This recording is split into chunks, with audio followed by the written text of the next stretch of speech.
Today I'm going to read Kenny and the Dragon, Chapter 1, That Devil's Scourge. Kenny's father burst into the kitchen, panting heavily. His ears twitched. It was supper time, and Kenny's mom was making her family's favorite corn chowder. The soup's heavy aroma swirled about as the farmer moved through the room. "Pack all your things. We're out of here. We're moving," Kenny's dad hollered. He was a scraggly, hairy fellow, wearing a wide-brimmed hat, and he was trying to catch his breath as if he'd been running. "Moving?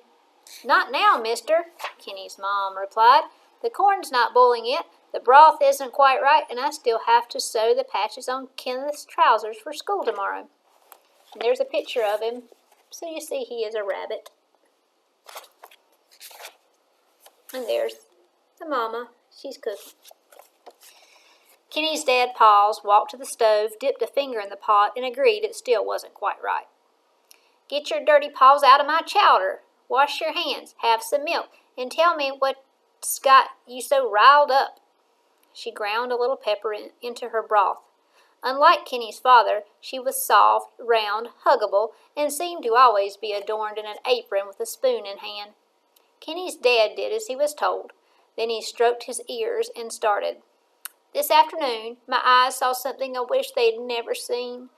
I went to shepherd home the flock up on top of Shepherd's Hill, where they had been a-grazing all day. As soon as I get up there, I sees the sheep all huddled and quiet on the far side of the hilltop. And I think to meself, what in the world has got 'em so spooked? So I wander over to the other side of the hill. You know, where them rocks and boulders are? Here, taste this. Better? Yes, much better. So hold on, dear. Kenneth, get out here and set the table." The wooden floorboards creaked as Kenny shuffled into the kitchen, his head buried in his book. He was reading a story about a giant, written by a man named Oscar. Without looking up, the small, skinny lad opened the cupboard and grabbed plates to place on the table. "Not plates, bowls, Kenneth. I told you earlier we're having corn chowder tonight. Get your head out of the clouds, put the book down for a minute, and set the table properly." His mom snatched the book out of his paws and set it on the counter. The wooden counter was dinged, scratched, and stained from years of use. Pots and pans hung from the ceiling, right above where Kenny's mom was cooking. She reached over and opened one of the numerous round windows to allow the cool country air into the kitchen. "Don't you want to hear the rest of my story?" Kenny's dad whimpered through his milk mustache. "Of course, dear, of course. What did you find in the rocks?" his mom said as she tasted the soup. "So there I am, climbing up on them big rocks and boulders. All the while I'm thinking there must be a wolf, a lion, or a bear hiding in there. Remember, I said I heard those weird whooshing sounds coming from the hill last week?" Kenny folded the napkin and placed them around the banged-up wooden table. "I remember that," he said. "I thought—" "Hold on, son, hold on," his dad interrupted, waving his hands about.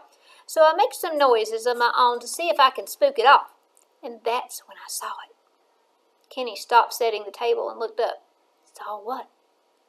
The gears in the lad's brain began to turn. He realized his father's tale involved some sort of encounter with a carnivorous animal. Kenny figured he could determine just what his dad had seen based on the description. A lion was out of the question. They were too far east for lions. Wolves usually traveled in packs and were rarely seen in these parts, but bears did prefer rocky outcroppings and caves. "Well, first I smell something burning.